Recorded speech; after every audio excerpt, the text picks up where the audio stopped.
Hello Eorzeans! Welcome back to another episode of Remnants of a Realm. In the previous episode, we looked back at the dry and sandy plains of southern Thanalan, including the open-world dungeon of Saharok. In this episode, we're returning to the meadows of La Noscea. Since Remnants of a Realm started around a year ago, we've covered almost all of the regions of La Noscea. We've been to the east, we've been to the west, and we've been to the north, but one area has only ever been mentioned a few times, but never really properly explored. Lower La Noscea.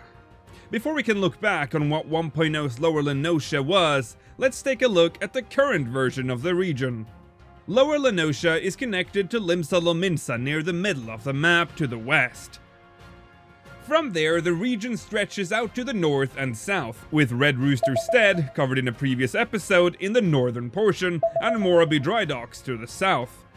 You're probably saying to yourself, this zone is horrible. There's only one aetherial at the very bottom, and everything is spaced too far apart.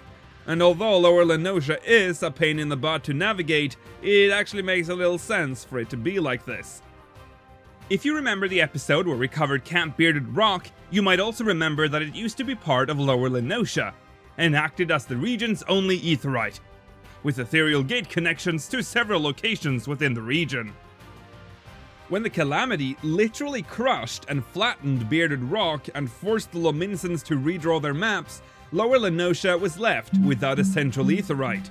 Bearded Rock was gone, so the Llymlaen had to find a new location for a Lower La Noscea aetherial.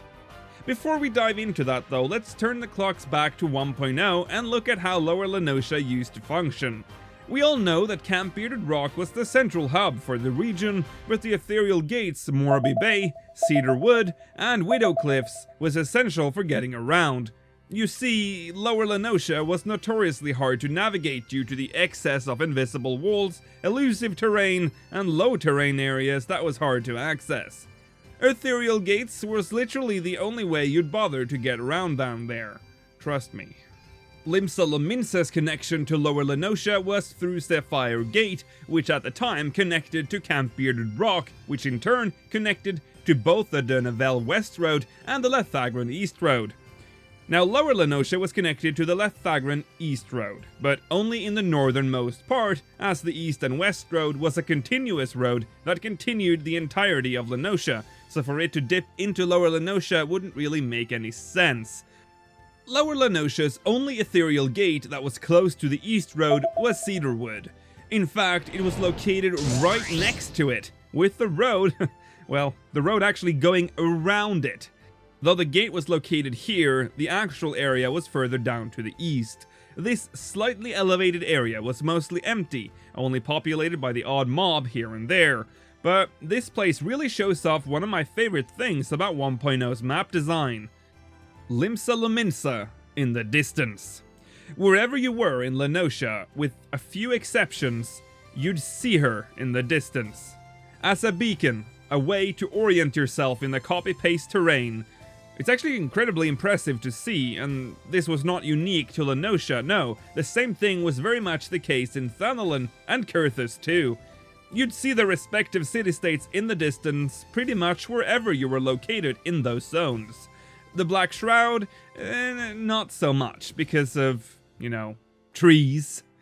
And I've checked to see if the city-state actually stays rendered even in the highest north. Hell, I even clipped out of the map to see how far I could push it, and it went for a long-ass time. I don't know, I always found that to be incredibly fascinating. Not only because you could see the city-state from afar, but because it's so highly detailed. Look at this! You can even see the lights on the walkways! In A Realm Reborn, Llymlaen doesn't look so good. It's like they left her to melt in the sun. 1.0 ran off the Crystal Tools engine, an engine primarily designed to run on consoles, and definitely not a PC-based MMO. The engine was created specifically for Final Fantasy XIII, where the same draw technique was used, but in a subtler way, as the areas were smaller and optimized for console. In 14, this didn't work, as the whole game was built around massive maps that would be explored by potentially thousands of players at once. Having everything loaded up in full quality regardless of distance would surely melt any and all computers attempting to run the game, so the game made use of an old video game trick by lowering the level of detail as the players move away from an object. This is nothing new, but it would prove instrumental in the further optimization of 1.0. The only issue was the engine itself. Because of console limitations, it couldn't draw the details in a subtle way, so details would be drawn in with a hard edge. They are iconic to 1.0 and shows one of the most glaring graphical limitations of the engine. The level of detail would increase and decrease in multiple passes based on proximity. Here's an example. The lighthouse in the distance is our target. The lighthouse is actually rendered at its lowest setting at the moment, and so is the ground around it. When I start moving forward, you can see the first draw line approach the low detail tower and transform it into its highly detailed version. The next line draws in foliage in the shape of bushes, and the last pass adds additional foliage such as flowers, petals, and grass. In 2.0, the reworked offshoot of the Luminous engine can seamlessly transition between high and low levels of detail based on proximity. So why Llymlaen looks like melted cheese in Middle La Noscea, where the model is the most exposed, I have no idea. Anyway, enough of that.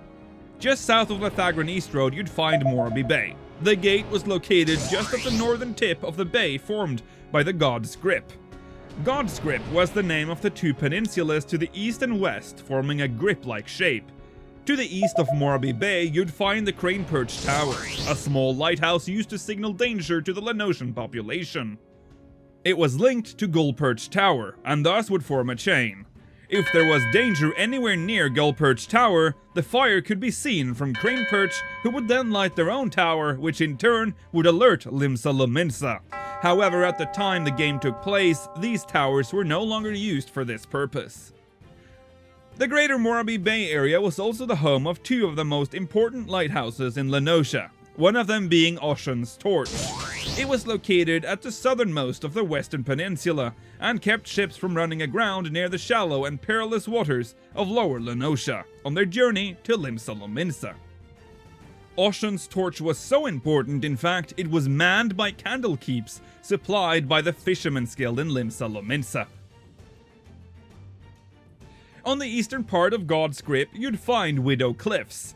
Not much is known about this region, as it wasn't explored a lot in 1.0. The name's origin is unknown, but it's pretty easy to assume that it's derived from the dangerous cliffs that surely sunk lots of ships and became the watery grave for many a seaman. At the southern tip of this peninsula, you'd find this lighthouse that didn't even get its own landmark pin. That's Llymlaen's Ring. Nope, not that ring. Llymlaen's Ring was a lighthouse, identical to that of Oschon's Torch. This lighthouse clearly served just as big a purpose as Oschon's Torch, but was never really referenced in the game. As of patch 1.18, parts of La Noscea would start to sound different. The familiar theme of unwindy meadows would be replaced by this theme, called Freedom.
Now here's where things get complicated. After the calamity, God's grip got hit pretty hard, so hard in fact that the eastern part of the grip got crushed and most of the landmass fell into the sea, leaving poor Llymlaen's ring stranded on its own isolated island where it still rests today. And no, it's not even marked on the map. Additionally, the western portion of God's grip was split from the mainland, making the entirety of God's grip inaccessible shortly after the calamity. However, thanks to the effort of Llymlaen's crafty citizens, a bridge was constructed to reconnect God's grip with the rest of La Noscea, called Oschon's Embrace. Oschon's torch survived, but its peninsula was the only one to remain fully explorable, seeing as a lot of the eastern portion fell into the sea, but a lot still remains. The eastern portion of God's grip, and with it Widow Cliffs, is what we today know as Mist. In fact, I'm pretty sure Mist was built right on top of the remains of Widow Cliffs, hence why it's built the way it is, going down towards the sea, down a cliff. Moraby Bay remains, despite having most of its eastern portion fall into the sea, some of which can still be seen on the map as this faded out section. Further south, the damage is clearly visible in the terrain. Huge chunks of land has been pushed up from the ground, a clear reminder of the era-ending calamity just a few years ago. At the southwestern portion of Moraby Bay is perhaps the biggest scar in the region. A full-on Dalamud fragment fell from the sky and hit the sea. Now, I'm not exactly sure what happened, but it seems the impact caused the water around it to instantly crystallize, turning into this beautiful freeze frame of the impact. This is one of my favorite Dalamud fragments, second only to the Burning Wall in eastern Thanalan. Cedarwood would make it out of the calamity relatively unharmed, and was allowed to grow and prosper as a result. No Dalamud fragments and no major events occurred in this area, leaving it the most bountiful part of the region, with connections to Middle and Eastern La Noscea. So when it comes to the annoying aetherite placement, you have to take into consideration the map as a whole. Llymlaen is literally connecting to the middle of the map, so adding an aetherite there would make little sense. It's already connected to the main city-state here. So that leaves us with Cedarwood to the north and Moraby Dry Docks in the south, and that should probably make it quite obvious already. Most of the important structures are located to the south. Moraby Dry Docks and Oschon's Torch are key strategic locations, and the Llymlaens would want to have a way to access these areas quickly instead of some farmland. That being said, they should have built two. Anyway, thank you for watching this episode of Remnants of a Realm. We've actually reached the end of the video. I hope you had a great time. If you did, please like. And if you really liked it, you could subscribe too. I'll be back in the next episode of Remnants of a Realm. Stay remnant. Okay, that didn't. I'll just stick to my usual ending. May you ever walk in the light of the crystal.